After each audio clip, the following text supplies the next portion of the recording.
বাংলাদেশের ঢালিউড কিং শাকিব খান এবার ৩,৫৭,০০০ টাকা দামের পোশাক পরে রাজকুমার সিনেমার গানের শুটিং করলেন তিনি।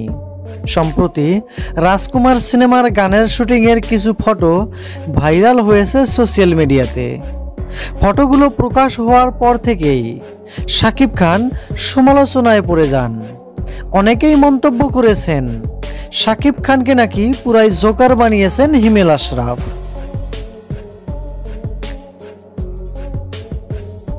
তবে শাকিব খান যেই পোশাক পরেছে সেই পোশাকের দাম প্রকাশ হওয়ার সাথে সাথেই সমালোচকরা আচরিত হয়ে গেছেন।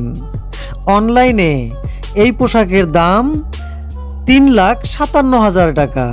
কিছু মানুষ সবসময় সমালোচনাই করে, সেটা ভালো হোক কিংবা খারাপ। সুপ্রিয় দর্শক, শাকিব খানের এই পোশাকটি কেমন লেগেছে তা কিন্তু জানাতে পারেন কমেন্ট করে।